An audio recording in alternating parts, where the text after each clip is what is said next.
Oke, kita mulai. Welcome semuanya di Monthly Market Update akhir tahun 2023. Semoga 2023 bisa jadi tahun pembelajaran untuk 2024 yang lebih baik. Oke, kita mulai ya. Buat kalian yang baru, mohon bantuannya buat subscribe dan follow Instagramnya karena semua berita, informasi nanti akan dipost di situ ya, sama rekaman-rekaman. Mungkin sih tahun 2024, gue sih pengennya ya buat video kayak dulu lagi gitu. Mudah-mudahan sempat. Nanti bakal post di YouTube. Ada cukup banyak sih materi. Mungkin kalau kalian ada kok bahas ini dong. Nah, mungkin gue bisa bikin juga buat di YouTube. Suggest aja gitu. Jadi saya kadang tuh sibuk banget. Jadi kalau kadang ada waktu kosong, lagi ada materi yang mau dibahas ya bisa gue bikin gitu. Oke, ISG 2023 Desember ya, terutama kalian bisa lihat ini dari November kemarin, bottom tanggal 1 November, terus ISG naik terus sampai sampai akhir ya, akhir bulan ini, akhir tahun ya. Akhirnya ISG close di 7.200-an. Kalau kalian dengerin dari awal tahun, gue masuk ke TV, gue selalu bilang ISG mungkin akan tutup di area 7.200 sampai 7.300 gitu ya. Dan terbukti, walaupun ini naiknya gue bilang nggak sehat ya, nanti gue jelasin kenapa nggak sehat. Eh, jadi secara dalam 30 hari terakhir, 13 hari hijau, 8 hari merah, dengan overall ISG 1 bulan naik 3,29%. Gitu. Ini kenaikan yang cukup signifikan ya dalam waktu 1 bulan. Ya memang ada pengaruh window dressing, tapi ini hari terakhir merah ya. Biasanya kan hari terakhir itu tutup naik, tapi ya beberapa emiten cukup bagus sih kenaikannya gitu.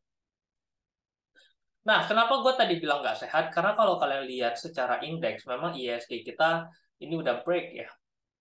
Nih, dari sini dia udah break, dari bulan November kemarin di break, di sini ISG-nya bikin all time high gitu ya. Bukan all time high sih, di break resistance dalam waktu 1 tahunnya, peak-nya di atas ini naik sampai 8%-an ya dari awal tahun.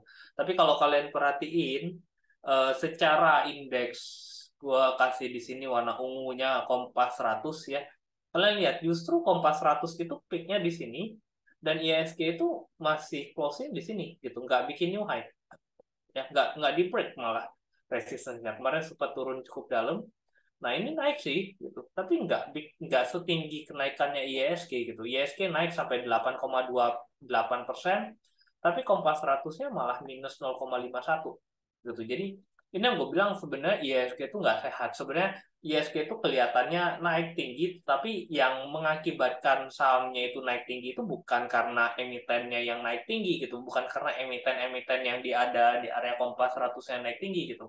Tapi emiten yang di luar indeks Kompas 100, di luar EQ45. Artinya apa? Artinya ya emiten-emiten yang cenderung tidak punya fundamental terlalu kuat, ya karena kan Kompas 100 biasa fundamentalnya bagus gitu, LQ45 biasa fundamentalnya bagus gitu. Dan ya terkesan hanya beberapa sebagian emiten aja. Jadi kalau kalian ngerasa kok kenapa portofolio gua nggak naik cukup tinggi ya gitu.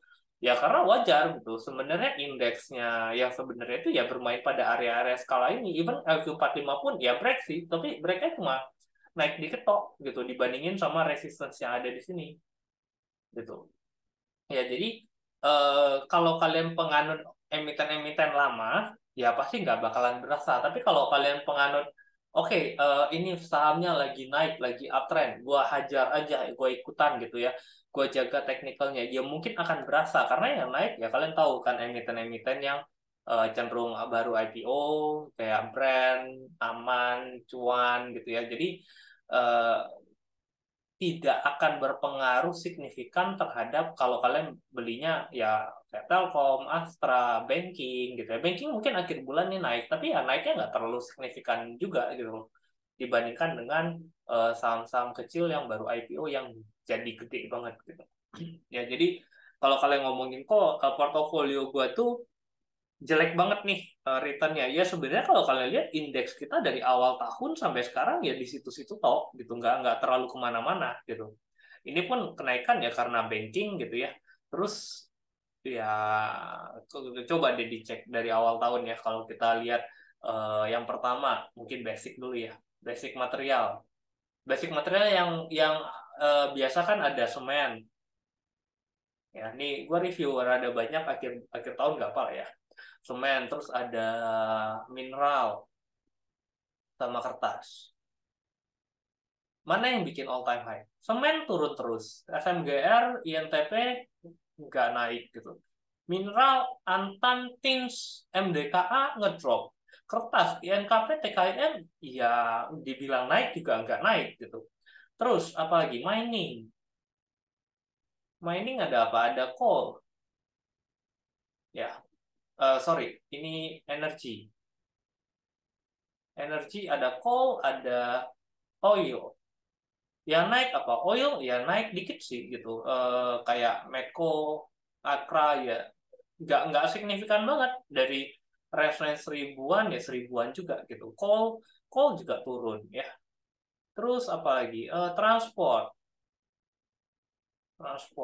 Transportasi kalau kalian lihat juga bird bird mungkin naik tapi nggak terlalu signifikan. Terus kayak ASA, SMD, kapal-kapalan yang darat itu semua nggak terlalu signifikan naik gitu, bahkan turun ya kalau kita lihat ASA dari 1.500 sekarang udah 900 kan gitu.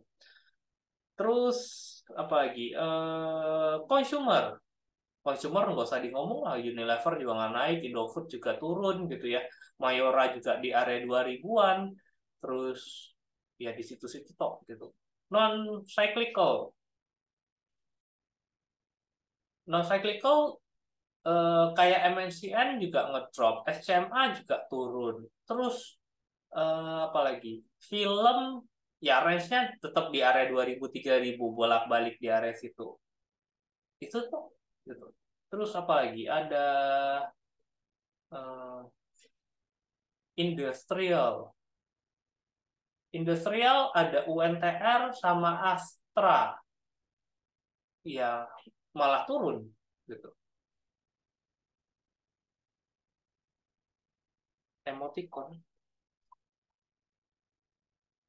emoticon mana ya, info CUC, yang mana ya, gua nggak nangkep ya. Terus apalagi setelah industrial, properti properti yo nggak kemana-mana, bahkan ASRI APLN juga di situ-situ toh, SMRA BSDE juga nggak kemana-mana. Tekno ya Goto dengan volatilitasnya buka yang nggak gerak-gerak situ-situ toh gitu. 1 2 3 4 5 6 7 8 apalagi healthcare healthcare ya apa okasional ya, ada berita COVID naik ya dia naik tapi habis itu kan nggak kuat dan yang naik pun ya emiten-emiten yang kecil kan gitu. Jadi kalau diomongin ya di sama yang terakhir finansial, finance financial tok, banking tok yang punya power buat rada kuat naik ke atas, tapi yang lain nggak terlalu signifikan gitu. Ini emiten-emiten yang cukup gede ya, dari zaman dulu kalian tahu gitu emitennya, terus cukup besar gitu. Kita nggak ngomongin emiten-emiten baru, pendatang baru kan masuk ke infra, terakhir infra ya, infra.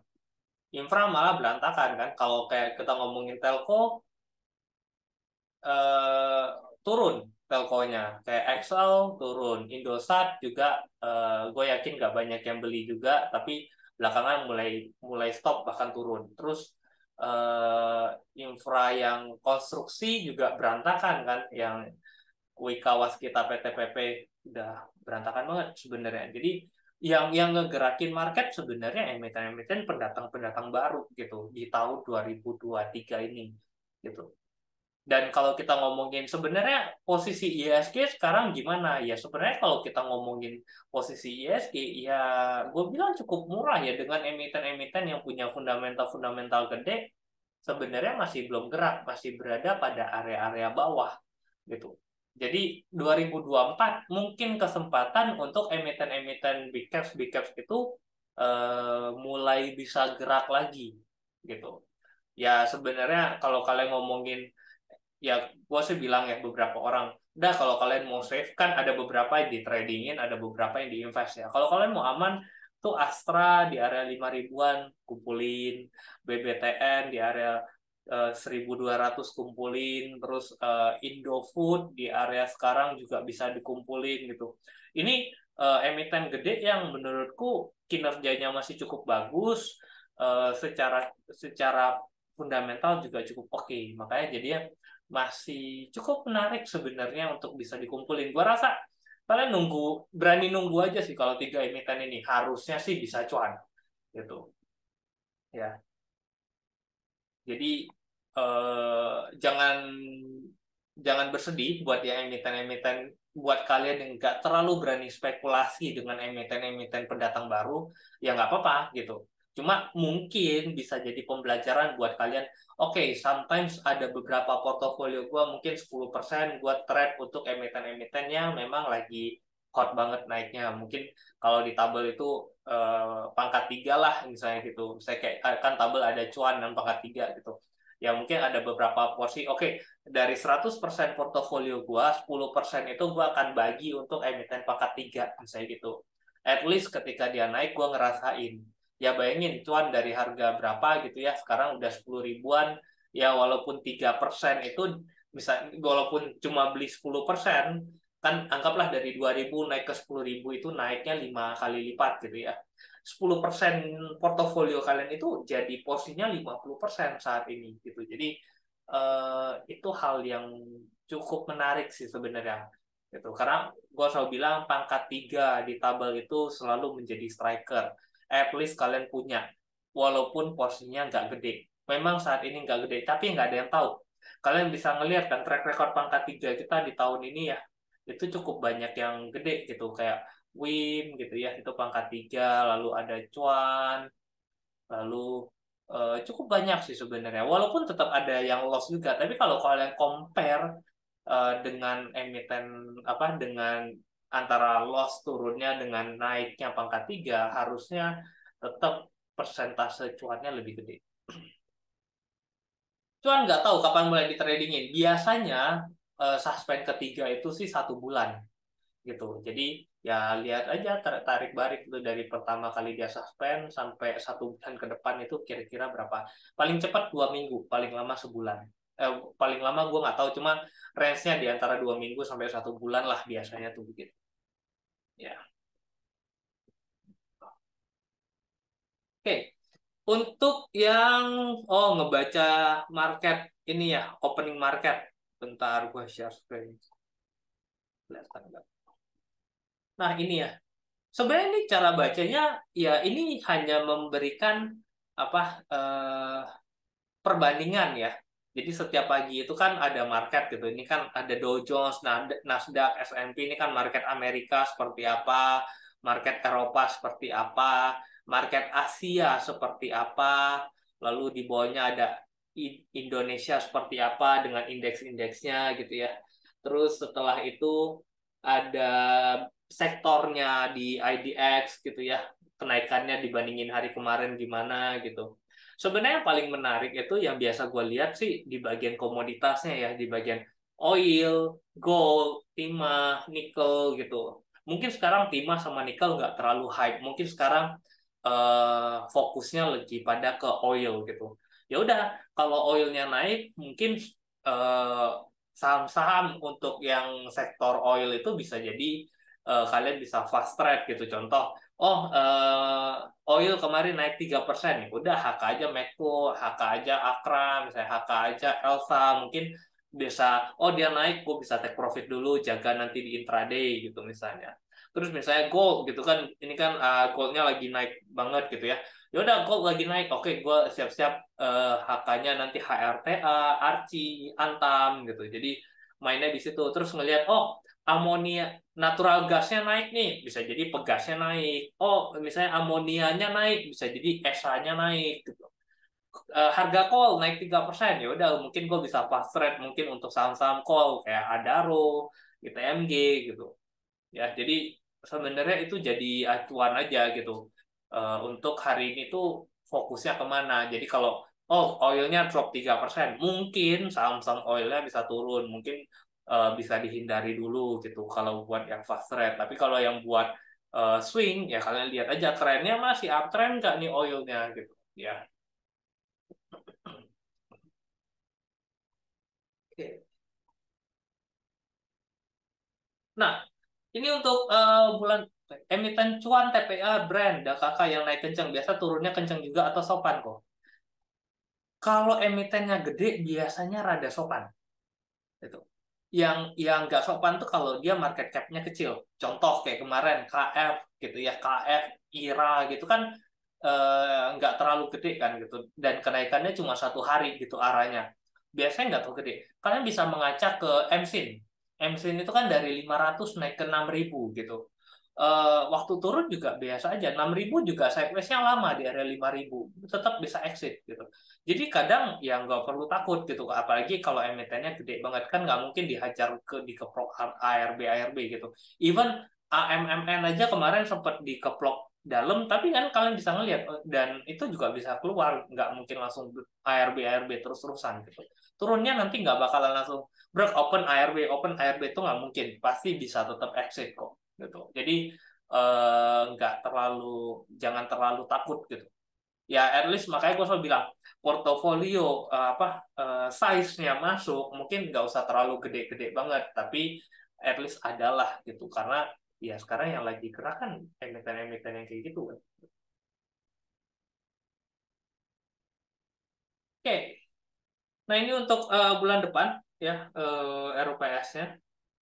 RUPS untuk bulan depan yang perlu diperhatiin mungkin ada ini ya, mumpung Excel juga berada di area bawah, di bawah 2000 sih sebenarnya Excel itu murah gitu. Kalau kalian tarik 5 tahun terakhir, Excel itu selalu bolak-balik di area 1900 sampai 2700. Nah, ini kan area 1900-nya tuh udah mulai kena gitu ya. Yang mudah-mudahan tahun depan tuh capailah 2800 2700 Excel. Jadi cukup menarik sih, apalagi kemarin kan dia ada akuisisi link kan gitu. Nah, harusnya kinerjanya baik gitu dengan akuisisi. Laporan keuangannya harusnya nambah kan gitu dengan akuisisi. Jadi gue sih masih ngelihat XL itu layak buat dibeli sebenarnya. Terus eh ini SPTO Toto cukup menarik tapi bukan buat trading ya, buat orang-orang yang invest kalian pasti tahu ini dua emiten yang biasa dividennya juga cukup oke gitu. HMSP mumpung areanya murah, area sebenarnya 800 900 itu udah harusnya kalau gue ngeliat sih udah nggak turun lagi gitu. Buat kalian yang buat mulai ngumpulin lumayan lah dividen yieldnya kan 8 sampai 10% kan. Ini cukup menarik. Ini di bottom line ya. Jadi ini di area bawah gitu. Kalau nanti kinerjanya mulai balik lagi ya mungkin kalian bisa dapat 15 sampai 20% dengan apa posisi saat ini beli di area 800 900. BBKP gue nggak tahu nih bahas apaan, RUPS luar biasa. Aisyah bulan tanggal 26 Januari ada RUPS luar biasa dan ini mulai digerakin kan memang biasa 1 bulan sebelumnya kan mulai pada kenceng-kenceng kan kayak kemarin Meta juga kencengnya 1 bulan sebelum RUPS luar biasa gitu. Jadi mungkin sampai menjelang tanggal 26 Aisyah itu bisa cukup menarik buat diperhatiin. Kalaupun kalian takut, ya udah di fast trade aja gitu. Nggak usah terlalu di hold gitu. Tinggal jagain tadi. Tapi ini cukup menarik buat diperhatiin. Ya, overall yang biasa yang bisa gue lihat sih kemungkinan besar di situ ya area-area. Nah, compare to ISG, kalian bisa lihat yang turunnya hari bulan ini paling dalam itu ada Tekno, minusnya sampai 6,55 ya. Ya, kalian bisa lihat sebenarnya ini kan dalam waktu 1 bulan ya. Ini kan turunnya dari awal bulan. Tapi kalau kalian tarik dari tengah bulan, ini teknologi itu sudah mulai sideways di area sini sama di sini resistance-nya. Ya. Jadi, kalau kalian sering-sering ngelihat indeksnya tag, ketika indeks tag itu berada mungkin di area-area sini, ini merupakan area mungkin bisa buat beli lah, buat belanja. Gitu. Nanti jualnya ketika dia dekat-dekat area-area sini. Nah, ini nanti sell. Kalau kalian mau, ini kan dia sideways ya, jadi di situ. Kayak buka gitu ya, ini kan udah area 216 lagi, mungkin ketika di bawah 200 ya buka mah kumpulin gitu di area 216 220 mungkin bisa mikirin buat sell gitu ya. Terus kayak Goto, Goto mungkin di area bawah ya 80-an, ini mungkin bisa ngumpulin nanti dekat-dekat area 100 bisa take profit lagi gitu. MTEK ini di area 560 sampai 570 mungkin bisa beli gitu ya, mungkin dekat-dekat area 600-an ini bisa sell gitu ya. Jadi yang cukup gede sih itu ya. Gitu. Jadi perhatiin aja nih tech sebenarnya cukup menarik walaupun ini turunnya 6,5%. Tapi kalau kalian lihat secara harian ini mulai kelihatan nih ketahannya. Ya mudah-mudahan kan ini kan bulan lalu naiknya cukup gede ya gitu. Ini ada koreksi dulu, mudah-mudahan tahun depan dengan adanya penurunan suku bunga, tech-nya mulai gerak lagi gitu. Transportasi kalian bisa lihat ini turun kedua paling dalam bulan ini ya. Dengan ISG-nya naik 2,7%, tapi transportasinya minus 5,2%. Tapi kan tadi gue bilang di awal, indeks naik ini bukan karena emiten-emitennya pada naik sebenarnya gitu. Ya, ini karena ya saham-saham kecil baru IPO-nya terbang gitu kan.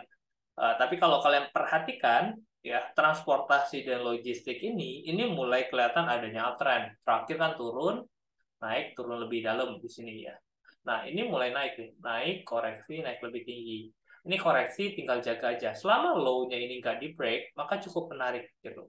Gua sih kalau ngelihat di sini ya, SMDR masih cukup menarik karena kemarin Israel itu nambah nyerang ke Iran gitu ya. Jadi mungkin akan ada eh, sedikit masalah untuk pengiriman-pengiriman kontainer-kontainer, terus juga di Laut Merah juga lagi pada masalah kan kontainernya. Jadi kapal-kapal yang cukup menarik, terutama sebenarnya kapal yang ngangkut oil.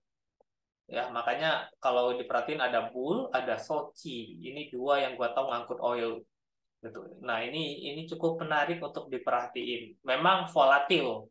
Justru emiten yang bisa gerak itu kan biasa divolatilin dulu, dibikin pusing-pusing dulu pada Carlos mungkin baru dikeber ke atas karena ini masih awal kan baru mulai jalan gitu. Ya. Nah, untuk yang cukup gede transportasi darat sih gue seneng asa ya. Mungkin di area 700-an ini cukup murah. Gue sih mulai ngumpulin nih asa gitu. Terus IMJS ya ini ngikutin IMAS tok ya. Kalau IMAS-nya naik dia naik. Gue sih ngelihat mungkin IMAS itu di area 1200 1300 itu udah masuk area-area murah kan PBV-nya 0,3 ya. Jadi cukup menarik sih sebenarnya. Apalagi kan lagi ada masalah untuk di bagian Toyotanya. Jadi mungkin akan jadi sentimen positif untuk IMAS. Kayak tadi gue bilang, saham ketika dia baru mulai naik dari fase turun, ya baru mulai naik pertama begini. Nah ini memang volatilnya cukup gede gitu, naik turunnya cukup gede. Yang perlu kalian menjaga adalah trennya. Selama trennya masih cukup bagus, ya cukup menarik sebenarnya untuk diperhatiin. Ya, Bluebird udah balik ke area 1700 lagi ya. Kayak tadi gue bilang sebenarnya transportasi di situ-situ doang gitu loh. Memang ada yang naik tapi nggak terlalu signifikan gitu. Satu emiten ya buat kalian. Gue seneng heli. Uh, ini mungkin emiten kecil, tapi kan ya sekarang yang naik yang begituan kan, yang gede kan nggak ada flow-nya. Ini emiten kecil, gue tahu heli emiten kecil, cuma menurut gue prospeknya bagus. Dia dulu bisnisnya penyewaan helikopter, sekarang itu dia mulai merubah menjadi dia ada investasi drone, jadi ke depan heli itu bakal jadi eh, apa kayak taksi drone gitu untuk nganter-nganter barang gitu. Jadi nganter barangnya nggak pakai mobil, tapi pakai taksi drone gitu. Gua nggak tahu nanti ke depannya kayak gimana, cuma secara bisnis gua ngeliat ini menarik kayak masa depan banget gitu. Nanti orang belanja apa kirimnya pakai drone gitu. Gua nggak tahu drone-nya nanti kayak gimana gitu ya, tapi mereka rencananya akan seperti itu gitu. Jadi ya kalau kalian lihat secara teknikal harga sahamnya juga mulai naik kan, dan ya gue sih ngeliat cukup menarik ya, gue beli.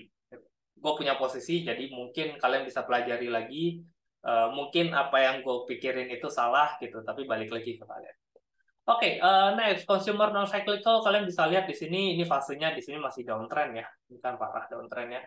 Nah ini naik koreksi naik lebih tinggi. Tuh. Nah ini di drive sama apa? Di drive sama AMRT. Ya kemarin turunnya sempat AMRT turun, ada WIM-nya turun gitu ya. UNVR emang udah di bawah, ICBP di situ-situ doang. Gitu. Pani gua rasa udah mulai berat lah. Kalau kalian ngarepin Pani bisa naik signifikan lagi, gua sih nggak yakin gitu. Karena dia ratio-nya udah selesai, udah clear semuanya, what next? Nggak ada lagi gitu ya. Jadi gua rasa nggak bakalan terlalu kenceng-kenceng banget, kecuali nanti ya teknikalnya berkata lain gitu. Cuma sekarang sih tartar dulu lah. Aisyah kemarin sempat naik signifikan, hmm, tinggal jagain supportnya dulu. Kapan ini berhenti koreksinya gitu ya. Jaga intraday, ini cukup menarik buat di trade buat intraday. Nanti gue jelasin intraday di akhir. Sisanya yang lain ya ini lebih ke Indofood lebih nunggu ya. Area 6.000 sebenarnya ini murah gitu. 6.400 di bawah 6.500 tuh murah. Gitu. Unilever tatar dulu lah. Consumer cyclicals ini juga mulai kelihatan bagus ya. Ini fase turunnya kemarin turun begini, ini mulai fase uptrend lagi. Itu ya nggak usah terlalu diliatin ISG lah ya, gitu karena ISG kan kayak tadi gue bilang nggak bakalan bisa ngelawan emiten yang naiknya signifikan gitu ya, karena ISG-nya sudah tidak terlalu bisa jadiin acuan gitu. Sebenarnya kalau consumer non cyclicals ya SMA 2 hari kemarin gue kasih warna biru 150, hari ini close 170, tapi kayaknya ini cuma window dressing doang ya. Nanti Senin juga kayaknya open balik lagi ke 150-an, tapi 150-nya SMA tuh cukup murah gitu. Terus ada Era ya, Era juga lumayan nih naiknya, sehat gitu. Gue sih cukup menarik ya Era gitu, walaupun TikTok Shop dan lain-lain masuk ke apa bakal jadi saingannya Era, tapi Era sekarang kan mau nambah gerai baca ya, jadi gue rasa itu bakal bisa nyaingin Mapinya Starbucks gitu, karena menurutku baca juga banyak peminatnya gitu. Anak-anak sekarang orang-orang Indonesia ke Singapura pasti belinya baca gitu, jarang ada yang beli Starbucks lagi. So Era ketika nanti buka baca ya mungkin dia akan berubah jadi grupnya consumer ini ya non cyclical gitu masuknya. Terus MPMX bertahan di area 1000 cukup kuat gitu. Sisa yang lain ya normal lah ya. Industrial ini kalian bisa lihat ini downtrend, ini balik juga jadi uptrend lagi gitu ya. Ya topik gua sih masih tetap Astra lah ya di antara yang lain. Gitu.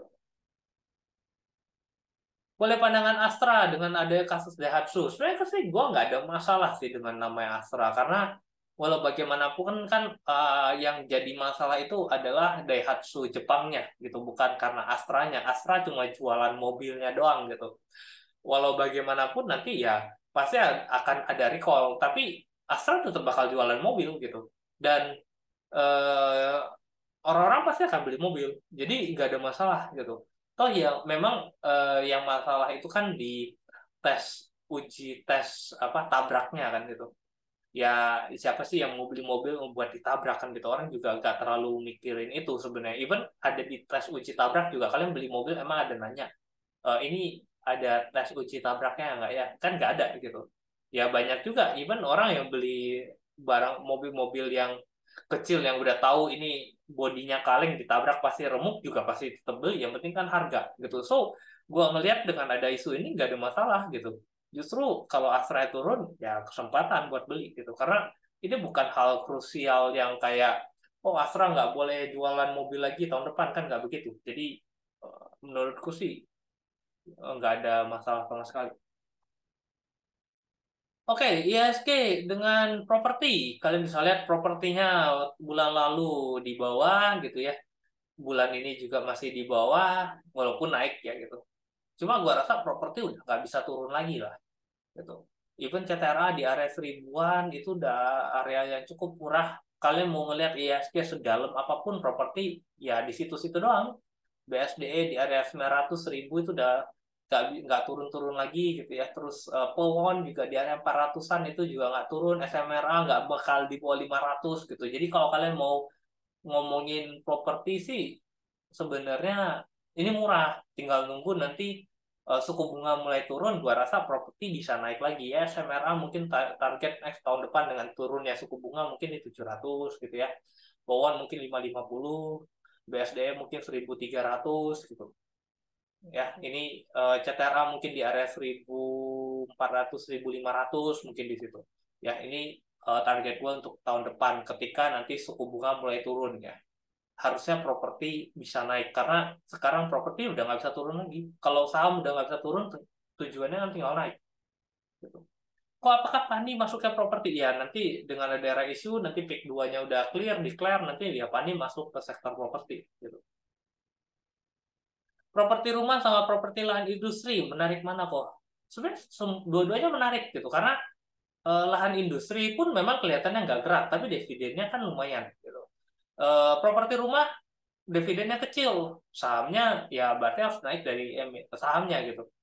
Gua rasa tahun depan akan cukup menarik karena nanti selesai pemilu kan presiden nanti bikin kebijakan-kebijakan baru. Gua rasa lahan industri pasti akan tetap tetap rame sih peminatnya, nggak mungkin nggak rame gitu. Karena Indonesia itu masih negara berkembang, pasti banyak industri yang akan masuk dan akan buka di Indonesia gitu.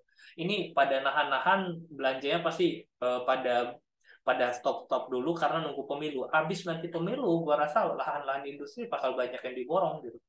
Ya, karena semua orang lagi nunggu nanti pemilu ini doang siapa yang jadi presidennya. Karena hal yang menjadi penahan IHSG saat ini dan uang yang diinvestasiin salah satunya pemilu. Karena orang investor itu nggak mau hal yang nggak pasti. Gitu. Once nanti udah diumumin top presidennya ini mau sejelek apapun pasti tetap akan ada kenaikan gitu karena ya pasti gitu. Ya. Yang paling ditakutin oleh market adalah ketidakpastian. Kok kalau suku bunga turun akan ada crash dulu nggak kok? Eh, tergantung. Kalau diperhatikan turunnya itu seberapa kenceng gitu. Kalau crash dia akan turunnya kenceng gitu. Tapi kalau dia turunnya ini kan naik, ini kan kemarin naik. Nah terus kan sekarang udah bertahan kan, udah berapa bulan suku bunga tuh nggak naik gitu. Ya stuck, stuck, stuck di situ. Nah kita lihat dia itu bertahannya oke nggak gitu. Kalau dia ekonominya bagus banget kan berarti naik lagi, inflasinya berarti masih tinggi. Kalau inflasi yang mulai turun ya dan turunnya terjaga misalnya dari 3% gitu ya turun jadi 2,7 gitu. Nah, bermain pada 2,5, 2,7, balik lagi 2,5 gitu ya. 2,4 gitu. Nah, ini kan turunnya nggak terlalu kencang gitu. Jadi eh, ya harusnya nggak terlalu masalah. Memang ini yang diekspektasiin. Tapi kalau dia turunnya, ekonomi jelek sehingga belanjanya turun, ya, apa inflasinya jadi turunnya jadi nggak naik setinggi kemarin gitu turunnya tuh cepat banget gitu melonjak ke bawah gitu ya itu baru bikin suku bunga turun tapi kan turunnya nggak drastis gitu makanya kalau kalian perhatiin tahun 2023 The Fed kan naikin suku bunga mungkin 7 kali gitu nah view-nya 2024 itu turunnya cuma 4 kali gitu. Jadi memang lebih akan terbatas gitu dan itu mungkin akan terjadi di bulan kedua atau bulan ketiga gitu. Jadi Januari mungkin masih akan nahan gitu ya. Dan Indonesia malah nggak turun gitu kan, masih tetap di area 6% gitu. Jadi gua rasa selama ekonominya tetap gitu ya stabil dan penurunannya nggak terlalu signifikan, maka indeksnya mudah-mudahan nggak terlalu koreksi. Karena kan memang suku bunganya lagi pada tinggi gitu ya. Kecuali suku bunga udah murah, udah di titik yang cukup murah, terus ekonominya jelek, baru diturunin lagi. Nah itu yang jadi masalah. Berarti ada masalah. Gitu. Finansial, ya finansial sebenarnya masih bagus-bagus aja. Fase uptrendnya masih cukup terjaga. Ya, ini koreksi, tuh koreksi. Nah ini bisa naik lagi lebih tinggi gitu. Ini kan ada dua ya, Big Caps, BCA, BRI, Mandiri, BNI. Kalian bisa lihat nih grafiknya juga cukup bagus, trennya juga cukup oke. Tapi kan mereka geraknya nggak terlalu kenceng ya. Yang geraknya kenceng kan lebih ke emiten-emiten banking kecil ya kayak bank, terus Arto, terus BBYB gitu, Agro. Ya nanti ketika penurunan suku bunga kemungkinan besar ya yang menarik kalian ngelihatnya di sana aja gitu. Fokus ke apa banking yang tech. KF IRA naik, tapi kenapa KLBF turun nggak naik-naik? Karena KF IRA itu lotnya nggak terlalu banyak. KLBF itu lotnya banyak. Ada size, namanya size perusahaan gitu ya. Ada namanya market capital gitu. Nah, kalau kita perhatiin, gua kasih contohnya. KF. KF itu harga perusahaannya KF 8T. IRA. IRA itu 1,28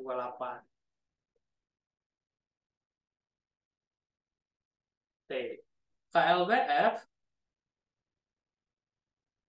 75. 75T. Ya.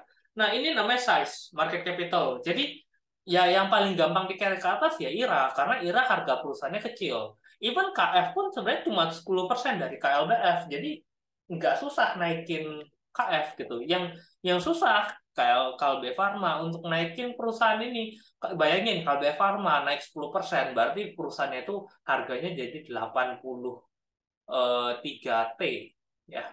83T. Sedangkan KF naik 10% baru 8,8 T.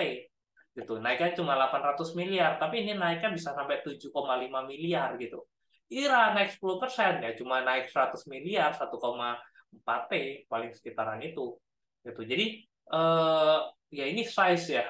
Perusahaan yang punya size-nya kecil ya mungkin akan gampang untuk bisa dinaikin gitu. Ya bayangin contoh aja kayak BCA. BCA bisa nggak naik 10%? Susah karena ya market capitalnya gede sekali, perusahaannya gede sekali. Buat naikin size BCA berarti butuh uang yang cukup banyak.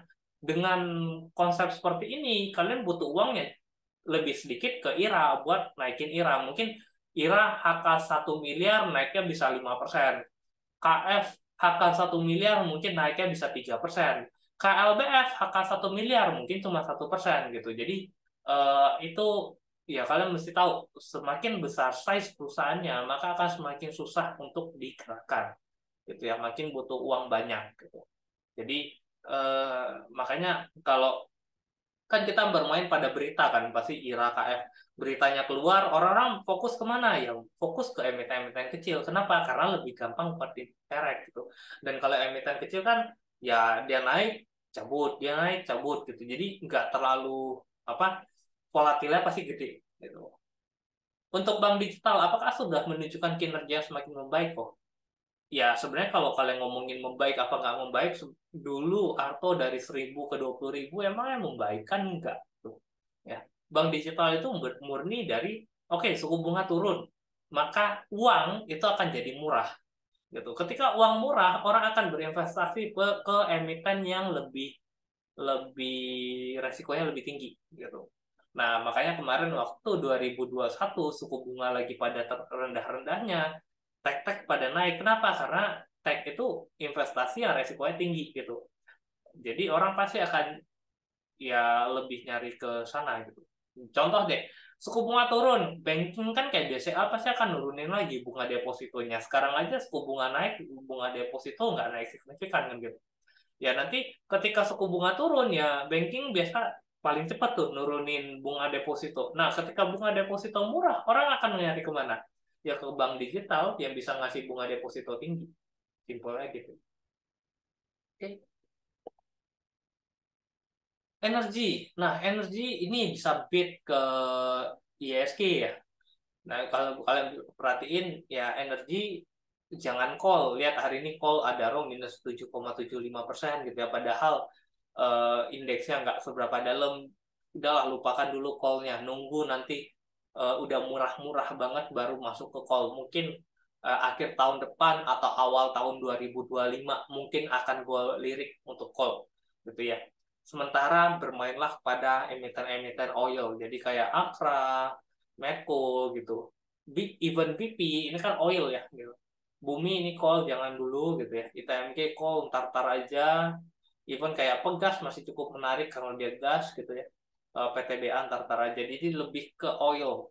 Karena mungkin oil nggak bakalan turun terlalu, mungkin oil masih bisa naik dengan tensi ketegangan antara Israel, Palestina, dan Iran gitu ya.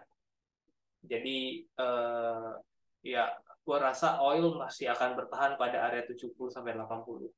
Dan ini tetap akan menjadi sentimen positif ke emiten-emiten oil. Terutama yang tadi gue bilang ada logistiknya juga kan. Ketika harga oilnya naik, pasti harga yang ngangkutnya juga jadi lebih mahal gitu. Karena yang ngangkutnya kan jalannya juga pakai minyak kan gitu. Jadi ketika harga oilnya naik, cost yang mereka naik, mereka pasti akan charge harga lebih mahal gitu. Dan pengirimannya gua rasa juga pasti akan meningkat karena oilnya naik, pasti Amerika kan lagi gencar produksi oil juga kan gitu.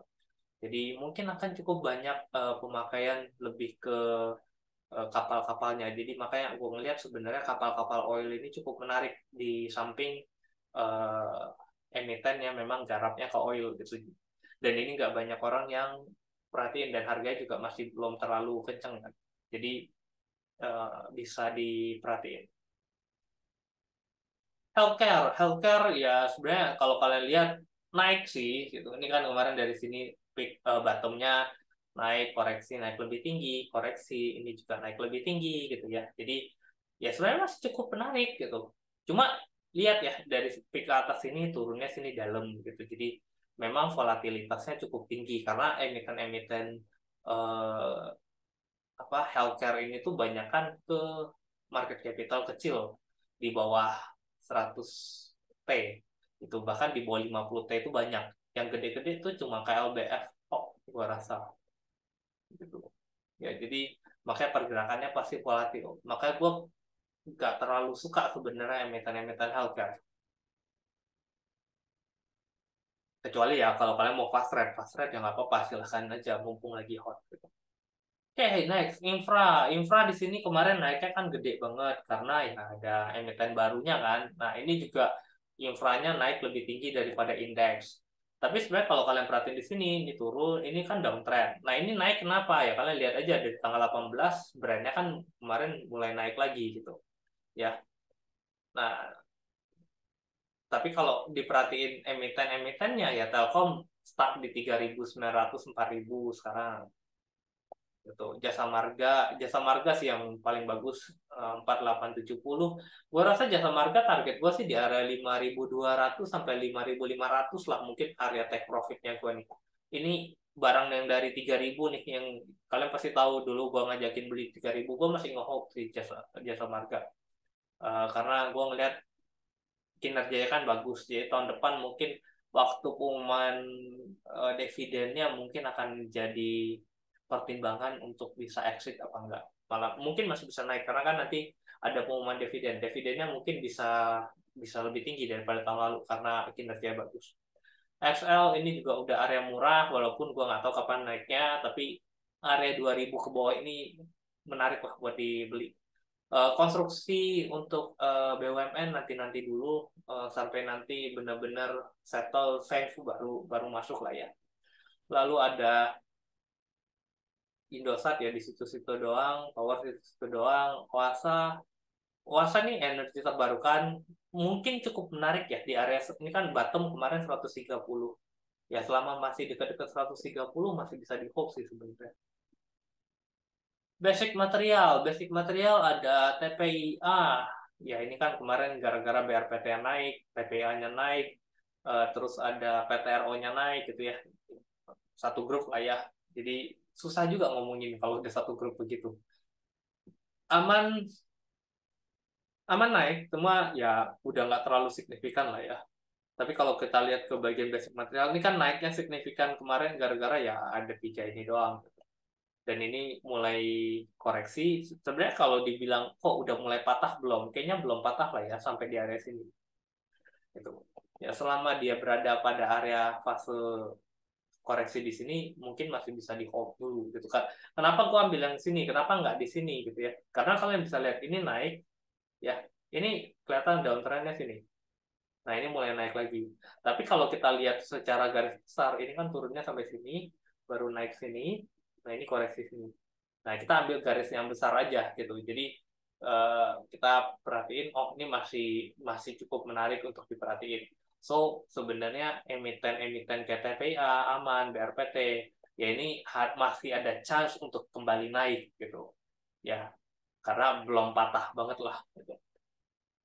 Terus MDKA gue sih nggak terlalu menarik ya. Sebenarnya MDKA sebenarnya gue perhatiin sih SMGR, INTP ya, semen gitu. Ini udah kayaknya udah nggak bisa turun juga. Mau ISG turun kemana? SMGR area 6.000-nya cukup kuat, INTP area 9.000-nya cukup kuat. Jadi eh, cukup menarik buat dia perhatiin. CMNT malah udah naik kan, ada di tabel juga kan. Ini mulai mulai naiknya mulai stabil gitu. Ya, jadi cukup menarik sebenarnya. Dari sini yang kalian bisa lihat ya, basic material itu naiknya paling tinggi karena ya emiten baru yang di sana. Terus juga infra ini juga naiknya cukup signifikan karena emiten barunya di sana gitu. Jadi sebenarnya kalau di luar itu sebenarnya energi ini yang cukup menarik karena emiten baru nggak ada di energi kan. Nah, ini yang cukup menarik sebenarnya karena ini benar-benar eh, naiknya itu bukan didukung oleh emiten baru, tapi memang arahnya masih ke sana. Gitu. Bentar. Mana tuh?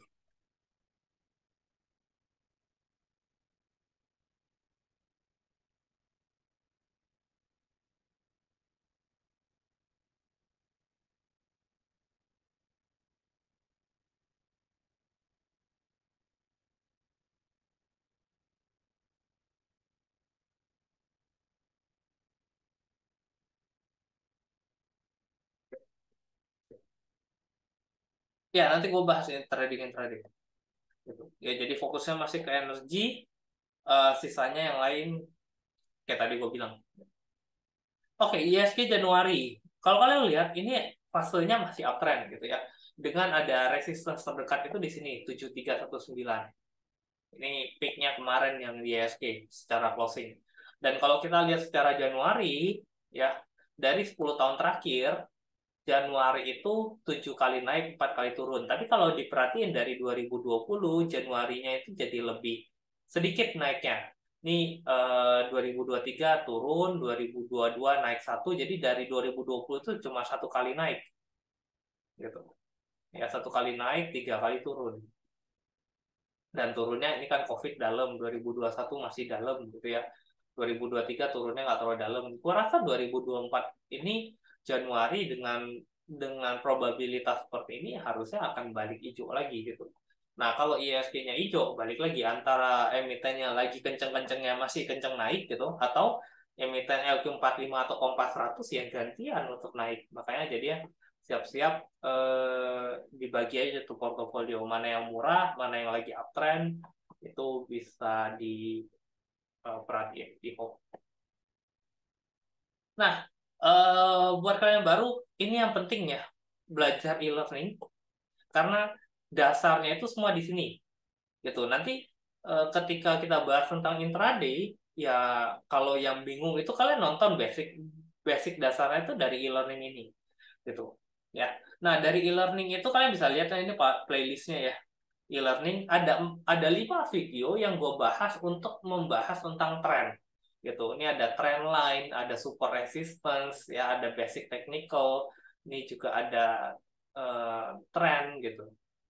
Terus di sini juga pakai trend dan candle gitu ya. Jadi dari e-learning kalian lihat ada 19 video e-learning itu 25% itu videonya mengenai tentang tren karena memang ketika ngomongin technical ya tren itu adalah hal penting yang harus diperhatiin gitu ya jadi pastikan basicnya ada dan kalau nggak ada silahkan nonton karena menurutku sih video YouTubeku cukup mudah untuk dipahami gitu.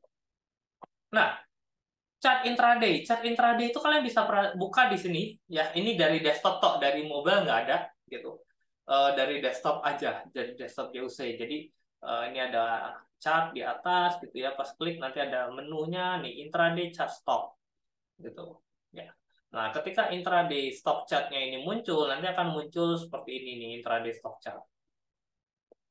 Nah, intraday stock chart-nya JUC itu menarik karena menurutku tidak ada tempat lain yang secara pencatatan chartingnya seperti JUC gitu. Karena JUC itu mencatat bukan berdasarkan waktu tapi berdasarkan transaksi gitu. Jadi kalau di sini misalnya yang ini nih, ini kan rapet nih gitu. Artinya apa? Artinya transaksi harga 1335 sampai 1340 itu ya 1335 ada yang HK, ada yang HQ, ada yang HK, ada yang HQ. Jadi makanya bolak-baliknya cepat gitu. Makin dia rapat begini berarti bolak-baliknya makin cepat. Semakin dia tipis seperti ini berarti nih 1345 dibeli gitu ya, naik ke 1350 langsung dibeli lagi 1355 langsung dibeli lagi 1360 gitu.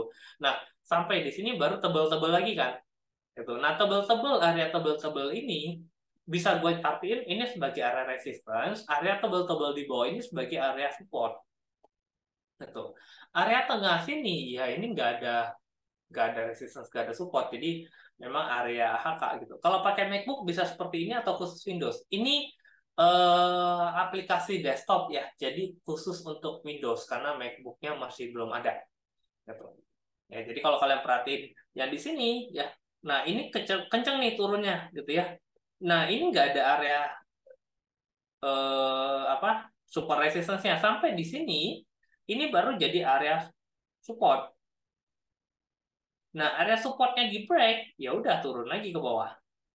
Nah ketika dia dari bawah naik ke atas kan, akan ngetes area resistance ini, supportnya kan jadi resistance gitu. Nah ini bahas tentang support resistance dulu gitu. Jadi kalau kalian lihat di bawah sini, nih turun turun turun ya sampai area bawah sini, ini area tebel. Nah kita bisa asumsikan oke ini supportnya gitu. Nah sampai di area sini ini area tebel juga nih. Berarti ini resistance-nya. Berarti area saham ini bergeraknya tidak terlalu volatil karena nggak terlalu lebar gitu. Nah di sini ini nggak kelihatan support resistance-nya. Kenapa? Karena dia turunnya begini, naiknya begini, turunnya begini. Jadi nggak ada area yang tebel-tebel gitu. Jadi agak susah untuk diperhatiin ini resistance supportnya mana gitu. Tapi kalau ada yang tebel-tebel seperti ini, tebel-tebel seperti ini, kalian bisa asumsikan, oke, berarti resistance sekarang di sini, supportnya di sini. Jadi untuk next pergerakannya kalian bisa ngecek gitu. Nah, jadi contoh seperti ini. Hari ini yang gerak cukup signifikan kan, kalian bisa lihat DMMX ya naik 20-an%. Nah, kalian bisa lihat nih, ini kan dia naik. Terus di sini ada bagian tebel-tebel dikit gitu ya. Berarti ini jadi support resistance. Break lagi ke atas, kenceng lagi ke atas. Oke, nah ini ada tebel-tebel lagi, support resistance. Break lagi gitu. Nah, ini kencang lagi. Sampai di sini turunnya sama, sampai ke area yang tebel di sini kan. Nah, ini jadi support resistance ke depan. Gitu. Turun, sini mantul kena atas. Nah, atas ini kan ada tebel lagi nih. Berarti ini resistance. Gitu. Jadi kalau kalian mau bermain, oke di area sini TP dulu, dia break, buy lagi gitu ya. Jadi ini sebagai support, break, exit gitu. Dia break ke atas, oke sampai di sini berhenti gitu ya. Mungkin kalau kalian mau TP dulu boleh, atau mau nunggu dia break ke bawah baru TP, break ke atas ngohol lagi nggak ada masalah gitu. Nah atau sampai di area ke atas tadi ya, area ini kan peaknya di sini. Terus dia koreksi, dia naik lagi, nggak bikin new high nih, peak lagi di sini. Kalian bisa TP dulu di sini itu ya sebenarnya konsepnya konsep trend line gitu dan support resistance. Nah terus dia koreksi sampai bawah. Nah sampai bawah di sini, nah ini kan tadi ada area tebel kan. Nah sini berarti bisa jadi area support. Nah sometimes dia akan ada satu satu pengujian begini, break ke bawah terus dia balik lagi ke atas. Jadi makanya biasa kita tunggu 2 tick atau 3 tick break baru exit gitu. Ya kalau cuma 1 tick mungkin ya cuma orang panik exit balik lagi ke atas. Nah ini kelihatan nih area supportnya. Ya area support di sini kelihatan. Nah, terus dia nge-break lagi. Kalian bisa buy lagi. Turun sampai mana? Sampai area support di sini ngetes. Dan akhirnya di-break lagi ke atas. Ini resistance. Gitu. Nah, turun sampai mana? Ini area supportnya lagi kan di sini. Gitu. Ngetes lagi area support. Nah, sini kan kelihatan nih. Turun, naik, turun lagi sampai di sini. Ini double bottom. Gitu. Ya, kalau yang mau spekulasi dengar supportnya di sini ngebreak baru exit bisa aja. Nah, setelah di sini dia ngebreak lagi ke atas. Nah, ini udah kelihatan nih uptrendnya. Gitu. Nah, sampai di atas sini. Sampai di atas sini kalian bisa lihat dia turun ke bawah, dia naik nggak bikin new high, dia break ke bawah sini. Gitu. Nah, ini bisa jadi, oke, ini udah break nih kok, bisa ditahan nggak? Ya bisa aja, karena ini kan harga 306. Ini low-nya ke 302. Makanya gue bilang area 3 tick itu bisa jaga. Apalagi ini ada area support kan di sini. Ini ada area support ya mungkin ya udah dia tungguin dulu bentar, udah dia break baru exit aja gitu. Kalau mobile ada cara lain supaya bisa main intraday. Misalnya lihat RTI. Eh, RTI sih bisa aja, cuma kan RTI sendiri itu berdasarkan time frame waktu. Ya RTI sendiri kan kalau nggak salah per menit, 1 minute. Itu. Tapi kalau ini kalian bisa lihat, yang ini kan kalian bisa lihat nih, ini geraknya walaupun dari jam 9 sampai jam 4 gitu ya. Tapi ini kelihatannya sempit nih. Tapi di sini kayaknya lebar banget nih. Kenapa? Karena DMMX yang transaksi lebih banyak daripada yang ini. Gitu. Jagain pakai smart order. Kalau intraday sih jangan pakai smart order. Gitu. Karena rada susah buat ngejagain smart order pakai intraday itu pakai smart order. Itu masih dijagain. Ya kalian mau fast trade nggak mungkin nggak kalian jagain gitu, kecuali ya udah gue terpaksa meeting ya mau nggak mau jagain pakai smart order gitu. Ya, nih kalian bisa lihat nih era. Nih, ini kan area bottom turun naik sampai sini, turun lagi sampai sini. Ya udah kalian bisa jadi oke ini support, ini resistance gitu. Antara kalian beli dekat support break exit gitu atau kalian beli waktu dia break resistance gitu. Turunnya sampai mana? Nih, ke area supportnya ini lagi kan. Nih, area tebel. Nah, habis itu mantul lagi ke atas. Nah, ini ngetes resistance 2 kali nggak di break. Ada kesempatan mungkin di sini oke TP dulu deh. Gitu. Nanti kalau dia break baru masuk lagi. Tuh. Nah, tapi kalau dia break masuk lagi, mungkin jagain supportnya sampai mana gitu. Ya, ketika dia force break, kalian bisa exit. Ya, contoh kayak ini, film nih pagi jam 9 sampai jam 10 ya dia naik terus nih. Kelihatan enak naiknya. Masuk aja. Nah, sampai di sini brek ke bawah di sini. Ya udah exit dulu, TP dulu gitu. Nah, ini turun, naik turun lebih dalam, naik turun lebih dalam. Ya udah. Nah, sampai di sini balik lagi ke awal gitu ya. Nah, ini mulai kelihatan oke, ini pada lama di sini, naik koreksi sampai sini, break. Kalian bisa masuk di sini entry. Gitu. Naik sampai sini, lama lagi di sini, break lagi ke atas gitu. Ya, turun di sini, closing di sini. Ya udah exit aja dulu. Kan cuma intraday trading. Besok ya tinggal cari lagi mana emiten yang rame gitu. Bang, ini kan kelihatan naik, koreksi, naik lebih tinggi, koreksi, naik lebih tinggi, koreksi. Itu. Nah, ini lama nih di bawah. Ya udah, ini bisa jadi area support gitu. Oke, dia break lagi gitu. Ya udah naik. Seret, gitu. Sampai di sini nih. Seret, sampai sini. Nah, ini koreksi, naik nggak bikin new high, koreksi bikin new low. Ya, mungkin bisa exit dulu di sini. Kok closing dia naik ke atas ya? Udah. Kalau ini kan kelihatan nih naiknya kencang banget dalam waktu yang singkat. Ya udahlah ini nasib lah gitu. Ya.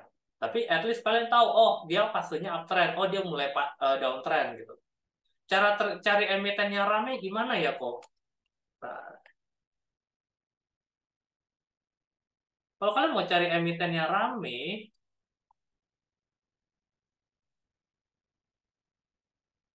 nih ini kan join ya. Nah ini biasa aku buka di bagian stok. Ini ada stok ranking. Ya stok ranking nanti akan ada ini nih. Ini kotak stok rankingnya nih. Ya udah kalian coba cari aja mana yang volumenya paling tinggi hari ini atau mana yang genersnya paling tinggi secara persen gitu. Nah, itu mungkin yang WWW ini kita skip lah ya dari sinilah gitu. Jadi pagi itu kan kelihatan tuh mana yang secara value nih film hari ini kan kalau kayak BCA, BRI, Bank Mandiri ini kan sahamnya gede-gede banget. Ya udah skip lah yang rada-rada kecil volatil cukup menarik kan gitu. Ya udah film nih ya cukup menarik gitu. BBNI gede, Astra gede, aman. Nah, mungkin bisa cukup menarik karena kan memang lagi kenceng kan gitu. Terus kayak BRPT kan lagi turun-turunnya. Atau sebenarnya BRPT juga menarik, tapi kan intraday-nya jelek kan di sini kan. Terus apalagi ini Avia kemarin kan naiknya juga cukup signifikan. Itu kan kelihatan nanti berada pada area atas gitu loh. Ya, jadi bisa kalian screener dari sini atau ngelihat running trend gitu, atau ngelihat mana indeksnya yang eh, lagi kenceng di mana. Set hari ini Tekno 1,6% gitu ya. Atau kalian bisa lihat kan pagi-pagi kan kelihatan tuh indeks yang positif mana. Klik kanan, open quote sektor Tekno. Nah, tinggal cari aja, tinggal dilihat secara volume mana yang gede. Oh, DMMX nih 24%. Ya udah, lihat DMMX. Oh, MCAS nih 10%. Ya udah buka MCAS gitu. Jadi ngelihat ke bagian sektoral, sektoralnya kenceng. Nah, MCAS kan enak, naik koreksi naik lebih tinggi, koreksi naik lebih tinggi. Turun sampai di sini, nah nggak bikin new high kan? Ya udah, bisa TP dulu. Ya, jadi ini memang buat trade gitu. Chart intraday harus request, nggak harus request sih, kalian bisa buka langsung kok chart intraday stock chart langsung bisa buka di sini. Nah, tinggal atur aja nanti posisi yang mau di mana. Kalau yang nggak bisa buka, nanti kontak aja ke Dina, nanti dikasih tahu caranya gimana. Karena ada beberapa yang crash kok nggak salah. Oh, kalau saat break resist kencang, masuknya dikejar atau tunggu aja? Ya masuknya kejar aja dulu. Karena memang gini, contoh ya, kayak apa ya, misalnya Pekio ada yang paling suka PHP gitu. Eh,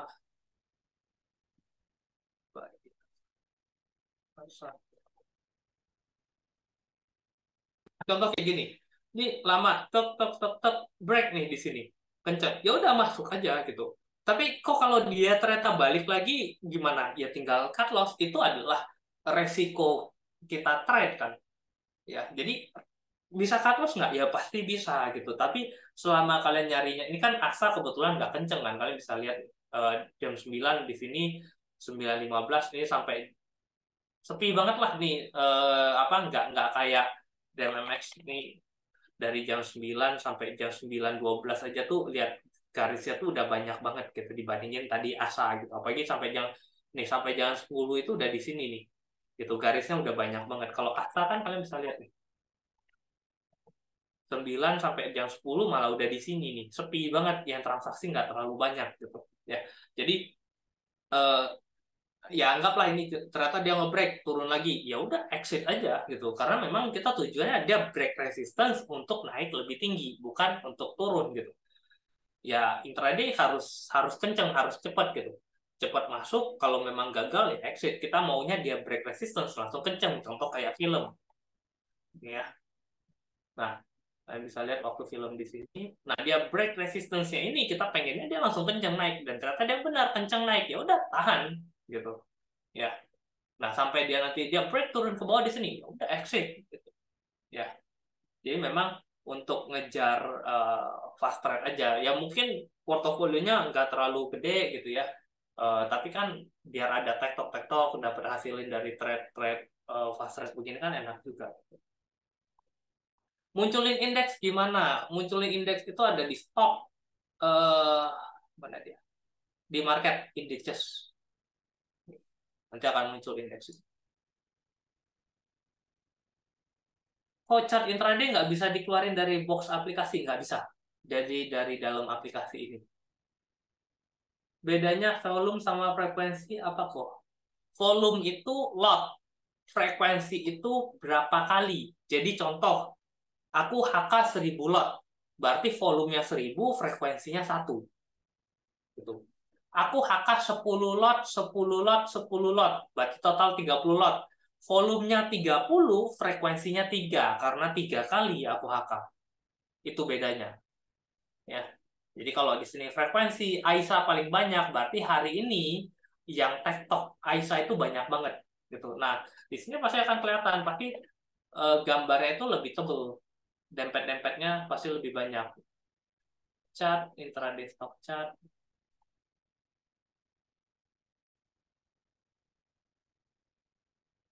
Nah, kalian bisa lihat kan jam 9 sampai jam 10 itu udah di sini gitu. Ini kencang banget nih. Ini Aisyah pagi dia drop dulu, turun ke bawah, terus dia naik, turun. Nah, di sini kan area lama nih, ya.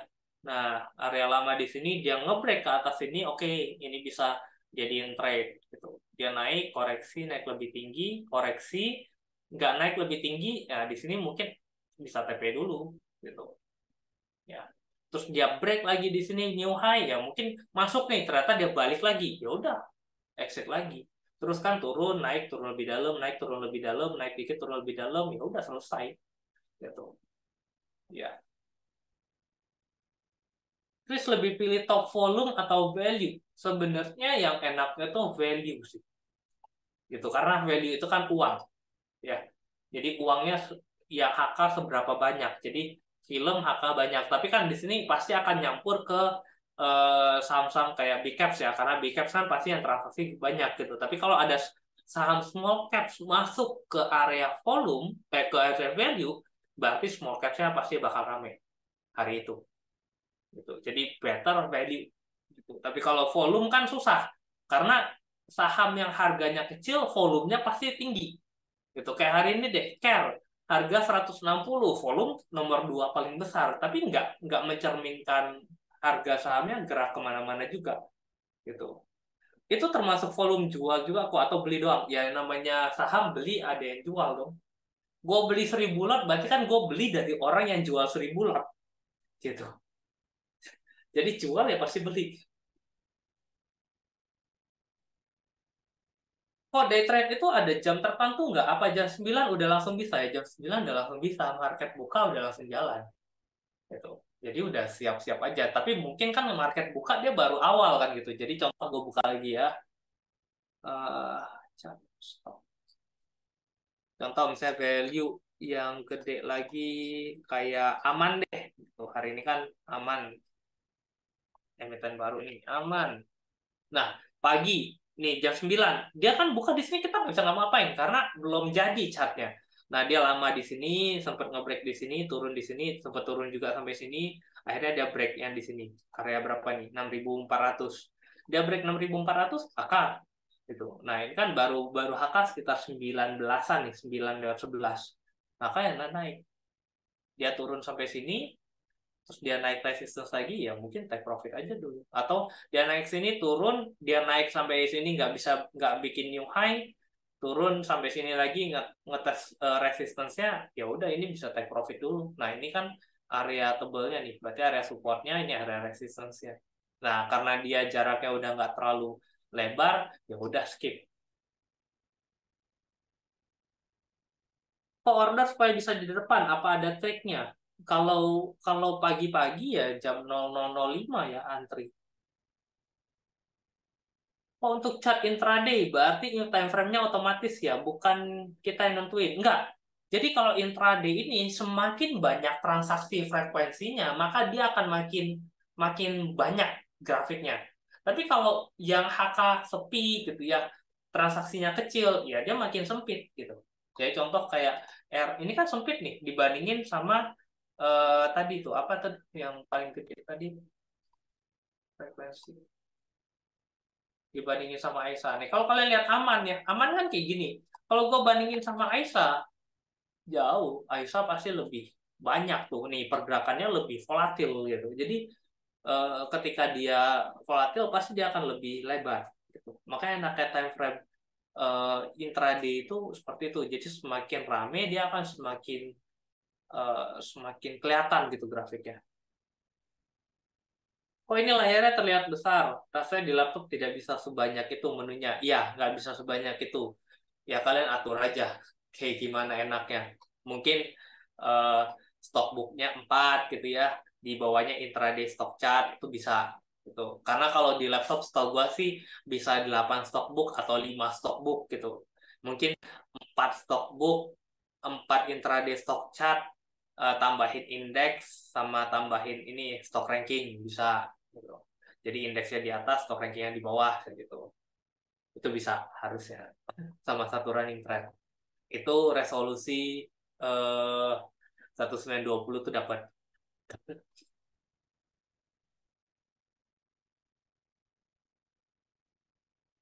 ya ini privilege kalau punya layar rada gede. Makanya gue kalau trading itu pasti lebih enak. Makanya kalau kalian lihat gue trading kan bawanya dua layar, bawanya atau di rumah sekalian gitu. Karena ya biar bisa ngelihat banyak. Oke, apakah fenomena saham 4PP itu fenomena yang wajar karena fundamentalnya cukup mahal tapi tetap naik? Apakah saham tersebut harganya akan balik mengikuti fundamental? Suatu saat akan balik mengikuti fundamental atau fundamentalnya yang naik ngikutin ke harga sahamnya? Nggak ada yang tahu. Gitu. Ya, karena ya bisa jadi ada orang yang tahu oh dia nanti akan begini begini begini. Ya udah gua HK dulu sahamnya, harga sahamnya naik dulu nih. Gitu. Nah, ternyata nanti fundamentalnya ngikut. Oh, labanya ternyata naik. Oh, nanti ada saham yang digabungin. Contoh kayak Pani lah. Pani kan naik dulu. Baru nanti ada reissue, peaknya masuk, ada apa yang masuk. Fundamentalnya yang ngejar ke harga sahamnya.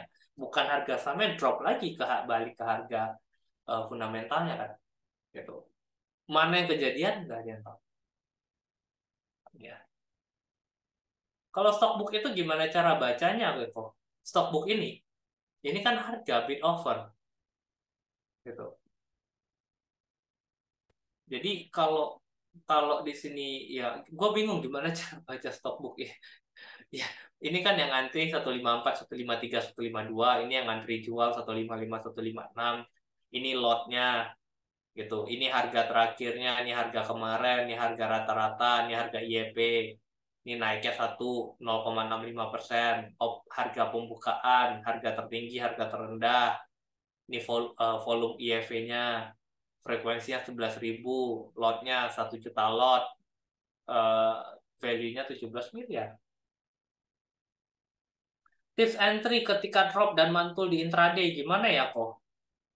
Ya banyak time frame. Jadi contoh daily chart supportnya 1.000. Terus ternyata di intraday-nya ngedrop kan. Nah, nah daily chart supportnya 1.000, intraday pas kena area 1.000 ya udah spekulasi buy kan. Mungkin itu lagi turun-turunnya gitu. Tapi karena ada support di daily chart ya mungkin kita jadi lebih pede untuk masuk gitu. Nah, ketika dia pas kena support daily chart-nya ternyata mantul ya. Ya, makanya ada banyak time frame. Makanya butuh banyak layar. Makanya kalau kalian lihat, gue di rumah udah gede satu layar 34 inch, 37 ya, 37 inch, ada 3 layar lagi. Makanya jadi satu ngelihat intraday, satu ngelihat chart daily, satu lagi ngelihat eh, apa eh, chart yang lain gitu.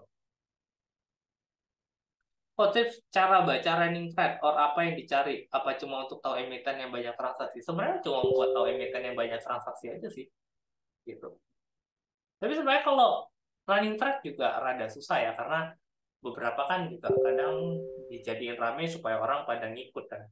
Tapi sebenarnya tidak geraknya benar. Makanya lebih mending nyari yang intraday chart aja. Oh lagi rame, intraday chartnya bagus. Lihat aja value-nya lagi gede nih. Intraday chartnya bagus ya udah main di sana. Ya, itu aja. Sebenarnya lihat value. Value, oke ini bukan emiten Kompas 100 atau ini bukan emiten IQ 45, ini biasa emiten nggak serame ini. Tiba-tiba masuk jadi top value, top 20 misalnya gitu. Ya udah pantau gitu. Tab reading gua nggak tahu. Gua nggak ngerti apa itu tab reading. Tips untuk lihat bid offer, gua nggak ngeliatin bid offer. Ya, jadi ya ya trading lah begitu. Oke, sip, itu aja trading kita hari ini. Gue balik lagi. Ya, jadi basicnya semua ada di playlist e-learning. Kalian bisa nonton lagi ini. Ya, itu kan cuma gue pakai di time frame daily gitu ya. Ya mungkin kalian bisa ganti ke time frame yang lebih kecil untuk trading yang lebih cepat gitu. Tapi basicnya semua sama. Makanya gue bilang basicnya tuh harus benar. Ketika basicnya kalian benar, kalian mau dilempar pakai cara apapun itu akan jadi lebih mudah gitu. Tapi kalau basicnya salah, itu mau diapain juga susah gitu. Ya makanya belajar basic itu penting. Gitu. Oke, mungkin nanti di Februari awal kali. Ya Februari awal nanti mungkin akan ada kelas fundamental, advance nanti. Nanti akan diinfo sama Dina. Tapi siap-siap aja. Oke, sip. Itu aja kelas kita hari ini. Gua rasa udah cukup lah ya. Udah jam berapa nih? Ya 9.18. Biasanya setengah jam udah habis kan. Oke, sip. Nggak ada pertanyaan lagi ya. Clear ya? Oke, thank you semuanya udah ngikutin sampai akhir. Selamat Natal dan Tahun Baru. Sampai jumpa nanti kita di tahun depan. Semoga 2024 menjadi tahun yang lebih baik. Semoga gue bisa ngasih kalian tabel yang lebih baik yang kasih cuan di tahun depan. Oke, thank you semuanya. Happy New Year. Bye-bye.